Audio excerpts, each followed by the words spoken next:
Alright, hi, Richard Moore here from Startup Business TV. Thanks so much for tuning in. So the next episode is on quite an exciting company. It's one I'm really keen on and spent a lot of time researching, so I could talk about them for a long time. Just to explain, Startup Business TV is a real simple premise. Each episode we focus on a different company. We learn a bit about how they grew, and the key takeaways are always going to be 3 lessons that you can implement into your own business as well. Today's company is one where I think that even though they've been around only a short time, the key thing about them is that you can really learn huge amounts about what I feel a company should look like in terms of culture, environment, how to treat customers, and of course how to treat its people as well. And you need to understand a number of things in order to understand how this business really ticks and how it came about. So for those of you who've been following my posts recently, you probably guessed who this is going to be, but it's pretty obvious by what I've been saying anyway. So Zappos is the company of focus today. Zappos, if you don't know, is an online retailer of shoes. About 80% of their business comes from shoes. Zappos actually is derived from a Spanish word, I believe it is, to mean shoe or boot. And really simply, the more recent years they're focused on other things as well, so other merchandise like handbags and purses and things like that. But they are a exciting company in the sense of what they've done online, and they've really shifted things in terms of how we think about how we could build a business and become successful. So founded in 1999. Now the CEO is Tony Hsieh, and with many of these companies in these episodes, what you'll see is it's as much about a vision of the CEO as it is about the company itself, and often the person as a figurehead is very much more the leader who's actually been the reason why a company's come about. But it wasn't founded by Tony, it was actually founded by a chap called Nick Swinmurn. I think he was English actually, so go England. And Nick is actually, he had an idea that originally almost didn't happen. So Zappos almost never came about. And to understand this, you need to understand a bit of background about Tony Hsieh first. So he actually left Harvard in '95. He was kind of a serial entrepreneur. He'd always been making money in different ways. Both his parents pushed him to kind of be successful and do things that would get him to a high level. So out of Harvard, he went, after a series of different things, he went about building a company called Link Exchange. Okay, those of you who've been around long enough will possibly remember them.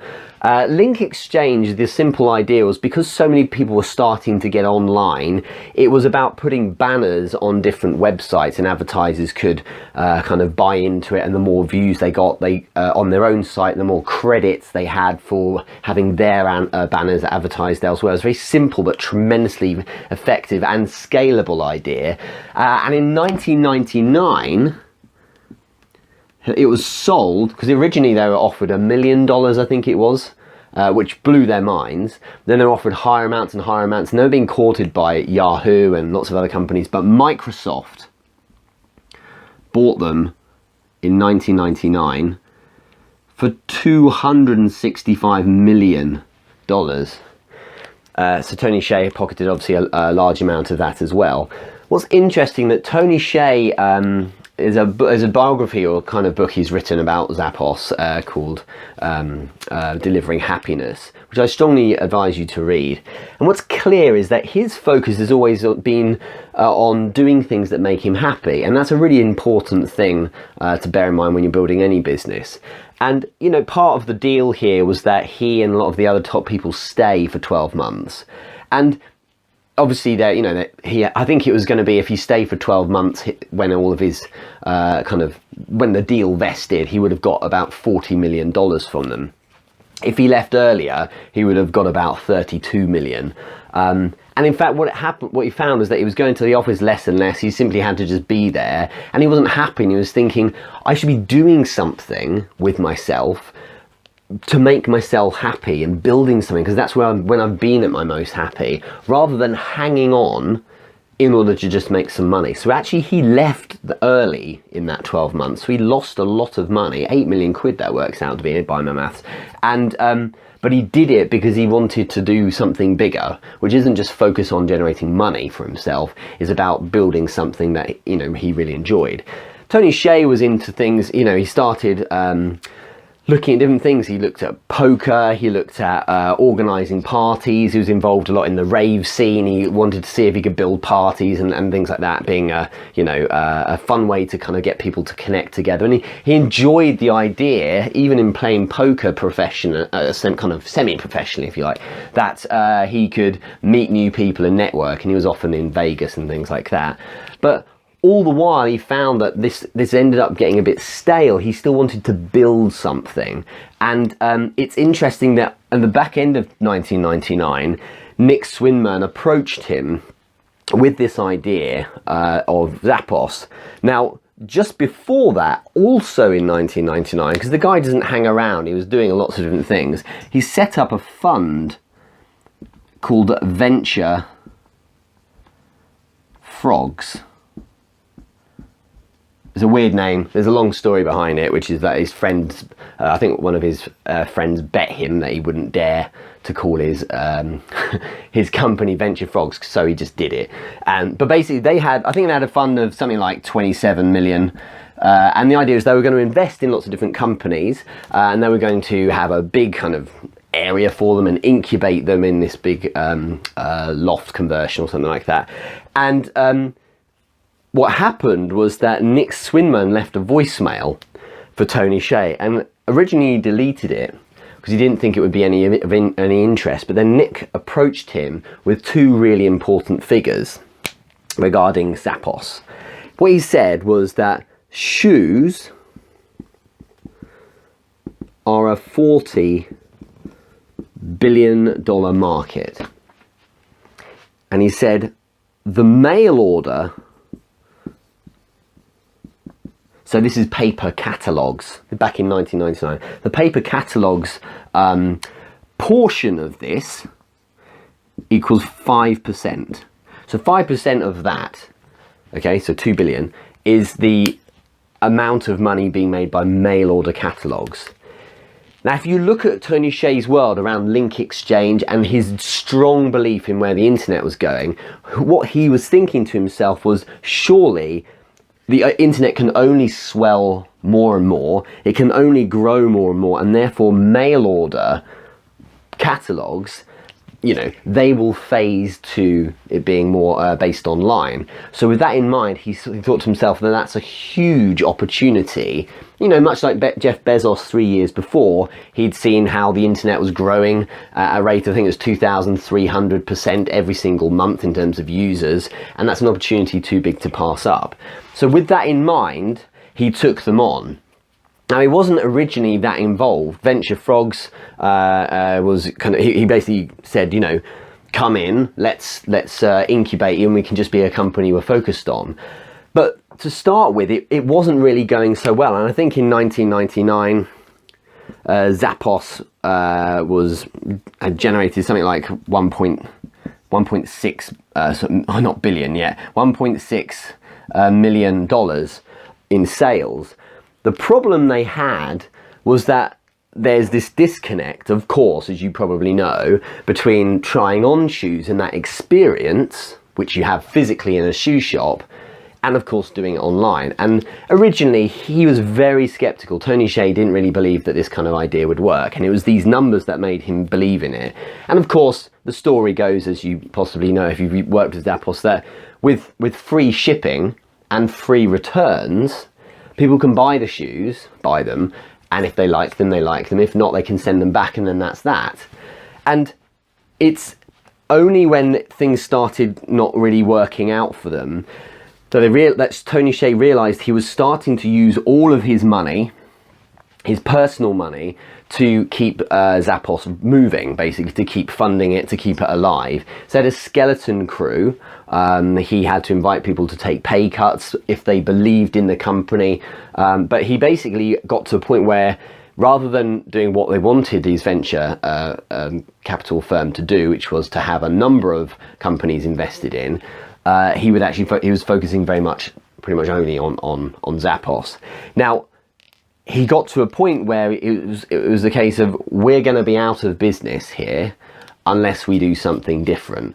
So, he went out one day with one of his business partners, and he said, well, what needs to really happen? The reason why we don't have the brands in our shoe company is because the brands themselves typically trust much more bricks and mortar companies, ones where there is a shop in the high street. So he said, well, why don't we go about doing that then? We will also need to have a load more money for inventory, because what they were doing originally this time was they were buying shoes, okay, from the supplier and then shipping them out. There's a thing called drop shipping, okay, so the supplier would drop off the shoes directly at the customer address after Zappos had received the order, and it really wasn't working. Okay, so the idea of buying inventory and having it, in a warehouse meant they were much more able to get themselves their shoes to their customers. And indeed, they ended up with, I think, a shoe warehouse in something like the center of America, so they could make their shipping even easier. But in order to do that, they had to raise something like $1 million of money, and so he had to go out and find that in order to make sure that they could start moving forward. But the boldness he had to change what they were doing quite drastically, put all his stock in Zappos and basically say, if this fails, it's over, so I need to make it work, had a profound effect on things. He moved in as CEO in 1999. I think it was in 2001, 2001 he moved in. And what happened then was that he focused more on day-to-day actually being there and working with the company. So we'll talk about the culture in a minute, because that's really what they're famous for. The idea behind Zappos is that company culture and customer service, as in an amazing customer service experience, is the thing they trade off. Okay, so shoes obviously is the product, but customer service is their USP. In 2001, I mean, the sales went through the roof. It was 2001, we're looking at 8.6 million. So not long after, which is 4 times. They did 4 times what the year before's revenue was. 2004. Just take my number to make sure I don't mess it up. Yeah, so 184. This is serious growth. 184 million. 2007 was 840, which incidentally is Tony Hsieh's net worth at the moment. Okay, and I'll come to his pay in a minute. And then 2009, it was $1 billion. That's a ludicrous growth. And this is what happens when you take bold changes, make a bold move and decide, actually, we have to make some major changes. And it's the idea that, in fact, I was told this once by a CEO many years ago, and he said, what you've got to sit down and do sometimes, because you often actually know what needs to be done, but often there's too much fear or this feeling that it's an insurmountable obstacle to get over. You often have to think to yourself, what actually needs to happen? What would need to happen to get us the results we need? So here, what they said was, look, if we had a bricks and mortar store, and their office right at this point was just above a cinema, or a movie theatre, and so what they did was they just opened downstairs a mini actual store where they could sell shoes. It doesn't matter about selling shoes to that. It just meant that because they had a bricks and mortar office, that brands would want to sell to them a bit more. But making these big moves, finding a load of capital, buying a load of inventory, and at one point I think they had something like 5,000 shoes stacked in this loft apartment, and this was basically their warehouse, and they had to go through these very stressful times and big bold moves to actually get themselves realized as a company that could really make it. So moving to do things that you don't necessarily feel comfortable doing, but will actually help the business in the long run, is really what this is all about. So what happened was that at this point, you got Amazon buying the company, and they bought them for 1.2 billion. Okay, so I think Tony Hsieh, out of this, he made 214 million, and that doesn't include what he got out of Venture Frogs, because obviously they invested in Zappos as well. So he did very well again out of it. He's not, not too bad for 10 years work, right, or a bit longer than that. But what he did was really important. When he came to Amazon, for instance, he was taking a salary, or he takes a salary of $36,000. Now, this is a lesson already to all the entrepreneurs out there who are splashing their cash when they get a bit of profit, okay? I've mentioned this in the past. There is a much more of a sensible approach, okay, that will get you greater money in the long run. I'm not saying you're staying broke by taking this kind of salary, but this isn't a particularly high salary. In the US, it's probably comparable to a very average wage, if not beneath it. But the point is that by just taking what you need, you can leave the rest in the company. And this isn't about money. This is about a mission of making something that's enjoyable to work in. And that's what Tony Hsieh is all about, really. So what you end up with is a company where they're trading off something exceptional. You can buy shoes anywhere, but Amazon bought Zappos, you could argue, because it's a great bolt-on, and ultimately there's a bit of a competitor there as well. But the key thing here was the customer service. And the customer service, the idea is that it's second to none. It's very much along the same lines as Amazon's belief that customer comes first as well. But you can't have great customer service without employees that are very happy. For some companies, their belief is if you pay employees a lot of money, they'll be really happy. And that's actually a bit of a myth. What happens is if you have employees paid a lot of money, there's more of a feeling of obligation, or they're more dutiful. They put more hours in often because they think, you know what, I get paid all this money, and often it means you can heap more responsibility on them and they'll stay in the office. That's not a hard and fast rule, but that often is what happens. But to make employees actually happy, what you've got to do is embrace the employee themselves. So they have a mantra which is along the lines of create fun. I think it's called create fun and a little weirdness. And there's regularly you get people go to the Zappos offices, and the idea is that they'll look around and see what these people are actually like. And the whole place is, filled with desks adorned with things that give off the personality of the people working there. I think part of the recruitment process is getting people who are actually going to be really good fun and upbeat, and it's more a case that rather than having rigidity and structure and you must do this and you must do that and anything kind of formulaic, it's more about having great people who are positive and want to work together and believe in looking after people and generally caring and letting them get on with it. And it's a really effective way of getting a lot from them. So there are great stories, and I could go on all day about these ones, but there are great stories such as one time, because there is no limit to the amount of time that the call center staff spend on the calls. So they don't have to say, the company isn't saying you've got to have completed your call by 10 minutes, you've got to have gone through certain hurdles, you've got to have dealt with a particular problem. Their idea is you go above and beyond and you do whatever it takes to satisfy the customer.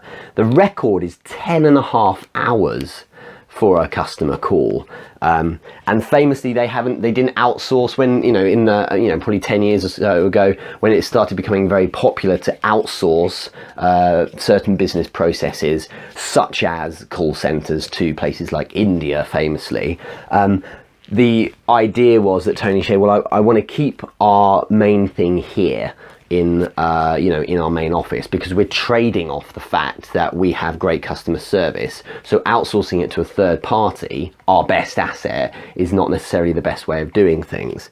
There are other stories. For instance, you had a call center employee who received a call from someone whose husband sadly had died and was returning his shoes, and without asking a manager, the call center contact not only refunded the shoes but also sent a flower bouquet as well, charged it to Zappos without even asking, just using that kind of discretion. And that kind of thing is applauded, rather than someone being hauled over the coals for putting a bit of lateral human thought into a process. So you could go on forever, and I think one of the most wonderful example of them going above and beyond was when Tony Hsieh himself actually bet Skechers sales rep. Skechers, of course, is a brand of shoes. He bet a sales rep that I think his call center staff would go above and beyond. So they called into the call center and asked if they could tell him where the nearest pizza purchase could be made. And they were a bit confused to start with, but the story goes that this person actually went out of their way to find the nearest 5 pizza outlets and let them know. And so, doing things like that is really impressive. I mean, these are just fun stories, but the point is that they will do whatever it takes. And they famously have not only just no time limits on their calls, but also they have no scripts. They take the call and they see how they can help one human to another. And arguably scripts are very valuable. I've worked in a world where script is all that person would adhere to in a sales environment. But then the thing is, sometimes you can lose the human element, which ironically is precisely what you're after there. So in terms of lessons, there's so much we can learn from Zappos, and indeed so much you can learn from Tony Hsieh as well. They follow that, as I say, they follow that ethos of being a company that's very customer centric, as with Amazon. And so in terms of lessons, there's so much we could draw from, and it's the kind of episode where I wanted to do quite a bit more, but I want to keep it simple still, as usual. So in terms of lessons, number one, and this is more a lesson from Tony Hsieh, not just about Zappos, is you should focus your business on enjoyment.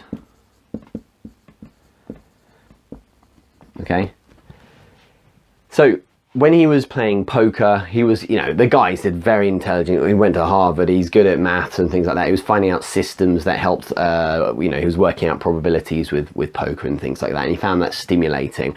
But actually, it wasn't something he wanted to pursue. He looked at parties and how great it was getting people together. But what he really wanted was to create a world where he could enjoy being around people, and they were building something together, and they had this sense of, rather than being stuck in any kind of stale or sterile environment, it was about building something that's a bit more organic and human. And what he really enjoyed, it seems, was building businesses. And famously, Tony Hsieh, he said, in the early years, he would buy one pair of shoes, and he would wear it for like 2 years. And when it got holes in it, he would then buy another pair of shoes exactly the same. And apparently now he owns like 10 pairs of shoes. And he's self-confessed as someone who's not really that interested in shoes. You think this is absurd from a shoe company CEO, but he's being honest about the fact that actually he loves building businesses with great cultures. So if you're a one-man band or one-lady band, if you're a solopreneur, then you don't have to think that, well, this isn't applicable to you. Well, you've got to bear in mind that you will get the best from yourself, especially in those hard times when you focus on things that you genuinely enjoy doing. And I spoke to someone recently about this, and this is about pivoting if you're not quite doing something you like doing. There's a fitness coach I'm consulting with his business recently, and he has 2 types of fitness strands to his business. One is working with people indoors, you know, in their gyms and things like that. Another one is outside, so, you know, on a playing field or a park or something like that, and giving people personal fitness that way. And he said to me, you know I started my business with the outside fitness thing, but I just don't enjoy it that much. And what really resonates with me is working with people, you know, in their homes and in their gyms, and going to them in that kind of sense. And so you've got to pivot, and you've got to do the thing that makes you more happy. Sure, in the interim, it may be that if you generate all of your money from the thing you don't enjoy doing so much, well, you need to transition a bit to make sure you're safe, make sure the company doesn't implode just because you're doing the things you want to do now. But transitioning means you can focus on the things that really make you happy. So asking yourself all the time, am I actually running a company here that I enjoy in terms of the substance and in terms of what I actually do day to day? Do I actually enjoy that? Okay, hard work, seriously, if you get it right, is tremendously stimulating. It's so fulfilling when you're doing something you really are into. And it's funny, I was in London yesterday, and I was speaking to some people who are doing a 9-to-5 job, and they were talking about how tired they were and how hard it is. It's a slog at times. And this was a chap I was speaking to who's not doing particularly well at the moment, and he's finding it all quite difficult. And I remember thinking to myself, I didn't say this to him, but I remember thinking to myself, you know, I possibly work longer hours than you do, and I know I'm tired, but it's like a good tired, you know, so it's based on the fact I'm really stimulated by my work. So make sure you're doing that. If you're thinking right now, deep down, do you know what, I know that my work isn't particularly stimulating, but it makes me loads of money, well, you know what will happen eventually is that gets a bit boring, because you can make all the money in the world, and I've done this myself when I've made a huge income, but actually if it's not stimulating work, it loses its charm. And I remember thinking I could be paid 3 times this, and I'm not really that fussed by it. I want to do something that's more stimulating, because you're a human being, you're not a bank account, right? Look at it that way. Second lesson, and this goes more into the Zappos culture now, is that you must, if it's you or if it's a team of 100, whatever it is, you must offer great and different customer service. And a great example of this is a local restaurant that my wife went to recently. And I remember her saying to me after going there, she just went for breakfast, and she said, on the menu, Richard, they have fried egg, sausage, and, you know, chips or whatever it is, as well as like a continental breakfast. I wanted scrambled eggs. I just wanted scrambled eggs. And they said no. This isn't a huge conglomerate of companies. This is a small restaurant. And they said, no, we don't have that. We only do fried eggs. Now, the ingredients for fried eggs is eggs. And the ingredients for making scrambled eggs is no different. It's eggs. All you do is this in the pan.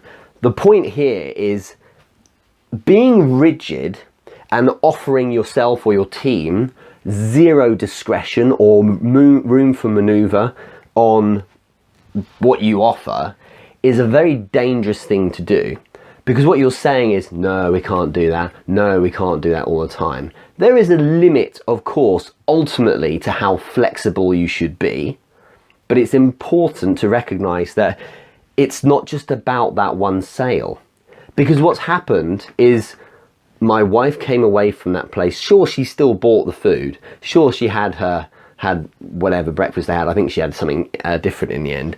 But instead of her going back thinking, oh, there's no way I would go anywhere else now, I have to go to that place, she's gone away thinking, well, I might go back, but I'm going to tell my husband now about how ridiculous that was.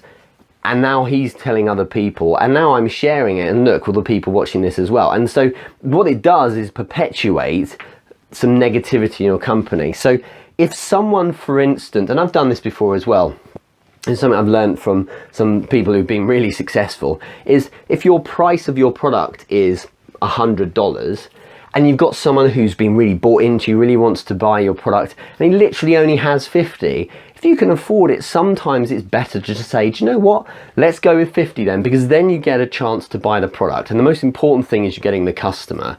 And it might just be that that person can't afford to ever do anything else with you again. That doesn't mean it's not a profitable transaction. You might make no margin on that sale, but that person is going to feel full of love and warmth towards your company. They might not, but the approach typically means that you yield great returns. And the idea is that if you give great customer service, you get a lot back, okay? And it means not just looking after them and giving them what they'll need, but also doing it in a slightly different way as well. You can give great customer service in a kind of a very formulaic, scripted approach. What Zappos does great customer service. In addition, they also have a different approach to it to what the norm is. By what's different, it means there's the personality of the person. It's not like you've got a manager looking over their shoulder going, oh no, you have to say it this way, you have to use this script, okay? What they're saying is care for them. That's all that matters. Make sure they feel like they're getting great customer service and give them whatever they need. Be different in that way, or do something just completely different. And it's interesting in that increasingly, I've done the job of consulting with companies over many years and working with business owners. In fact, from the past 15 years now, looking at how they can make their company more compelling to a customer. What's really interesting is that increasingly people are seeing the value. It's hilarious because it's so obvious, but seeing the value of the personal touch. And, another company I worked with recently, a handwritten note put inside every single product that they sell.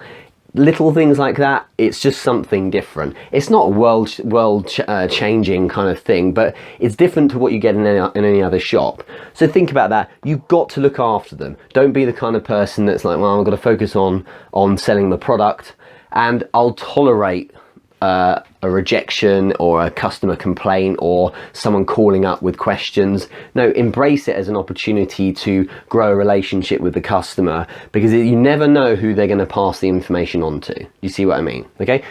Number 3. Okay, and I think this is possibly the most important one, especially when it comes to starting your business as well, is this. This is similar to the one above, I suppose, in a way. Have your own twist. This is known often as a USP, unique selling point. So something that's unique. Selling shoes is not a particularly unique thing.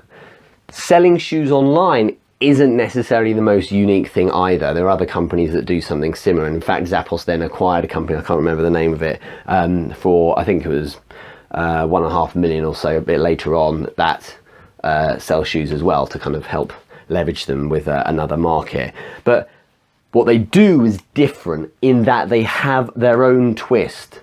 Okay, what you're maybe thinking when you look at Amazon, when you look at Zappos, is, oh, it's so unfair. They were there in the turn of the century when you had this massive cultural shift to online, and the term land grabbing is so prevalent. People are buying things up.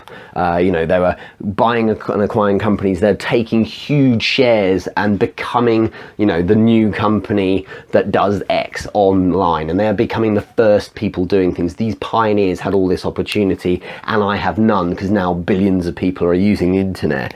Well, plenty of people who do a great job online who were around at that time, but their focus wasn't on something completely new. It was on a different way of doing things. And having your own twist doesn't necessarily mean you are working in a completely different market or something completely fresh or new. It may be something that's exactly the same as anyone else, but you have your own twist on it. Amazon sold books, and their twist was that they did an online version of what the book sellers were doing. But in fact, it went deeper than that. They had a huge list of over 1 million titles. Their customer service arguably is better. Their shipping's better. They had lower margins on books, so it was cheaper for people as well. All these things contributed to the twist. And if you can't think of a single thing you could make that's a unique selling point about what you do, because you think everyone around you is doing the same thing, well, then it's the delivery itself. in terms of how you, in terms of personality, actually come across. That is the twist, okay? So your unique personality, you know, the way you speak to people, the way you interact with them, being yourself and being ultimately authentic, in fact, can be quite a unique thing. There's a world out there full of people who are pretending to be something they're actually not. So it's strange that people being authentic and being themselves is quite a rare thing. Certainly at the moment, I think people are kind of picking up on it, and in the marketing world, people are starting to recognize the importance of actually being a bit more genuine. Gone are the days where you can BS people quite so much, and I think people are more savvy these days. But the twist often can be that you are just being real.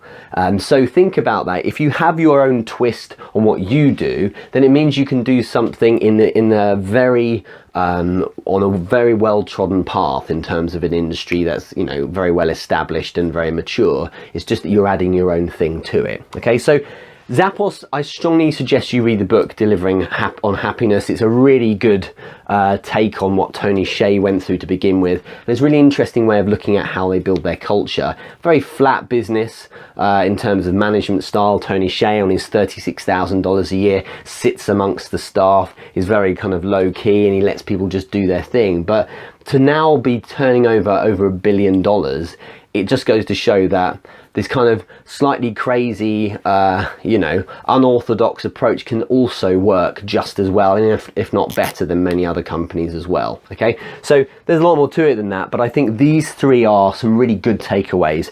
Focus on making sure the business itself is doing something you enjoy. That way the passion and the fun that you're having around it and the stimulation will be conveyed through, if you like, to the customers. Offer great customer service, sure, but that's becoming quite an obvious thing to do anyway. But offer it in a slightly different way. By different, don't try and reinvent the wheel. Just do something that feels like what you would do. Okay, have a bit of discretion. You know what? This person's actually asking for this. Let me go out of my way and do that for them. Just try and be a bit more human around it and have your own twist. Just do something in a slightly different way, because otherwise you're just going to feel like everyone else. Don't go and be the next Zappos, as they say. Go out in there and sure, if you're going to sell shoes online, well then do it with your own twist. What is it that you can bring? And like I say, if there's nothing there that you can bring that's something obviously different, well then maybe it's just the personality of the company. In this case, Zappos's USP isn't anything about the shoes or their website, it's the customer service. Okay, hope that helps. And yeah, thank you so much for all of the comments on this. Like if you like, leave me a comment as well, or dislike if you dislike, and unsubscribe, that's no problem as well. And I'll see you on the next episode.